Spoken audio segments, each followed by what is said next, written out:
Salut à tous, on se retrouve pour un nouvel Unbox Fix. Donc toujours Aniki qui m'a ramené une belle statue. C'est du L-Car, c'est la Deathstroke version Samurai, Samurai Edition. D'ailleurs c'est écrit ici. Une sacrée boîte. Alors je l'ai ouverte en fait, parce que du coup, comme vous voyez, c'est un peu comme... J'adore ces boîtes justement, où il marque un peu l'histoire un peu du personnage. Ici, on a aussi des spécificités qui sont écrites de l'autre côté. Là voilà, c'est une belle statue. J'adore la gamme Samurai de XM qui est vraiment très belle. Elle est en L-Car, c'est original, donc c'est ce qu'on va voir. Puis je vais vous montrer l'intérieur. Ben voilà, du coup on a deux étages sur le poly. Alors il y a plein de pièces, pour le coup j'ai vraiment la flemme. Ça me rappelle de mauvais souvenirs avec le crocodile. Mais bon là c'est du officiel, donc il y a une notice d'assemblage et tout, donc ça change quand même pas mal de choses. Ben voilà, il y a plein de petites pièces et puis on va monter tout ça. Donc on a une grande enveloppe XM Studio. Et en fait dedans il y a un art print qui pour le coup est vraiment très beau. Bon, ne pas vendre. Vous voyez, il est impeccable. Un peu comme les Sideshow Mythos à l'époque. Ça, pour moi, c'est vraiment un gros plus. En plus, il est beau, donc je l'aurais mis. Et après, on a carrément un bouquin pour assembler. Vous voyez, ça, c'est la première fois que j'en vois un, du coup. Ça, c'est super sympa. Notre fierté. Vous avez comment ranger votre boîte. Vous avez des photos de Deathstroke. Et vous avez toute la notice. Vous voyez, il y a plein de petits éléments à placer. Donc, on va faire ça.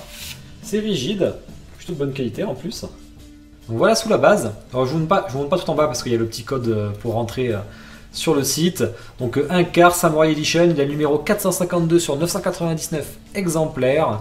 Donc c'est pas énorme comme tirage. Donc voilà. Bon, voilà tous les éléments à poser sur la base. Donc il y a quand même pas mal de choses. C'est plutôt bien fait. C'est pas du PVC, c'est assez solide. La résine souple sûrement. Le drapeau est vraiment joli d'ailleurs.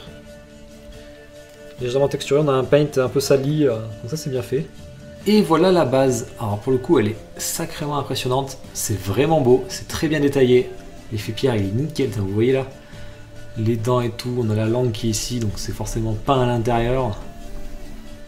Vraiment c'est impressionnant. On a tous les éléments à placer par contre, donc ça on va le faire. Les yeux aussi ils sont vraiment bien faits. C'est fissuré de partout.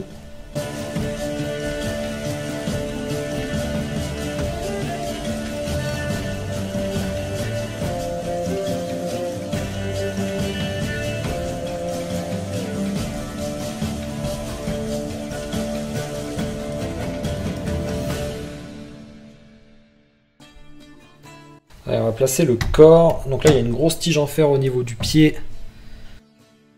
Donc du coup, le corps, il manque la tête parce qu'il y a une deuxième tête alternative avec masque et sans masque.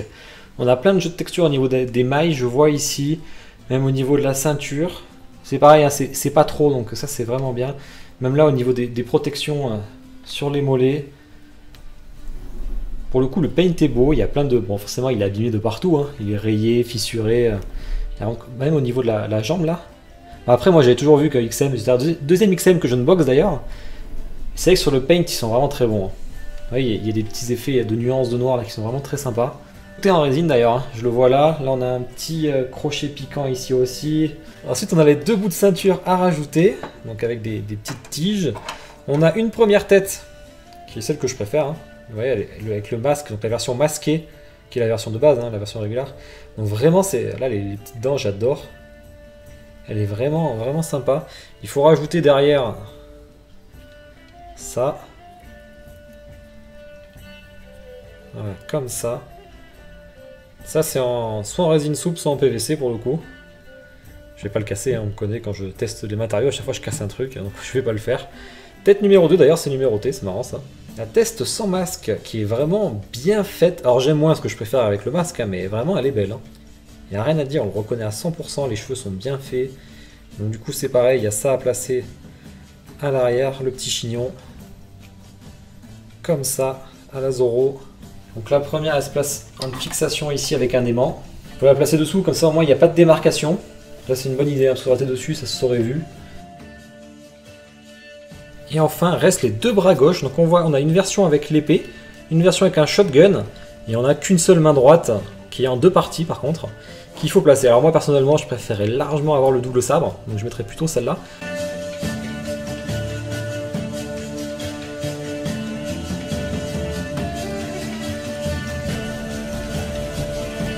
Alors vraiment ça a de la gueule. Ça a de la gueule. Vous voyez c'est impeccable. Pas de démarcation, vraiment elle est belle. Là, on va faire le petit zoom en musique et je vous mettrai le shotgun en même temps pour que vous puissiez voir. Hein.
Bon ben voilà, j'espère que ça vous a plu.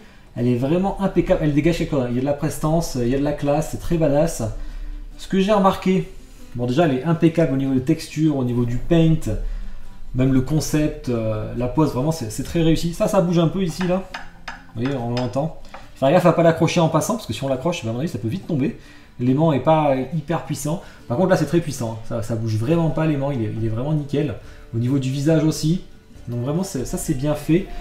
Il y a beaucoup de pièces mais finalement c'est assez rapide à monter. Je n'ai pas spécialement galéré grâce à la notice de montage. C'est pas comme le crocodile où vraiment j'avais galéré, je crois que j'avais mis 2h30. Même il avait fait nuit, j'ai dû passer le lendemain pour terminer quoi. Donc voilà, bon niveau taille, on est sur du 1 quart 63 cm de hauteur, 40 cm de large et 40 cm de profondeur. Je vous mets avec l'Artprint justement A5 qui est à côté, vous voyez ça. Enfin non c'est du A3 du coup ça. Ça rend plutôt bien, je sais pas quelle taille c'est. Très très beau d'ailleurs. Hein. Et bon, comme la taille on n'a pas en centimètres, si jamais vous pouvez comparer chez vous, vous voyez, avec un comics. Bon, j'ai pas un Batman parce que j'avais un Deathstroke, mais il est rangé malheureusement. Donc, vous voyez, hein, c'est deux bons comics qui vont côte à côte. Elle fait, bon, d'après le site, 11,75 kg, 999 exemplaires, et elle était à sa sortie à 840 $.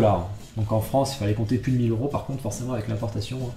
Donc voilà, bah une très très belle statue, je suis très content de l'avoir unbox. C'est la première samouraï que je vois d'ailleurs, donc du coup je l'avais jamais vue, donc j'en suis vraiment content.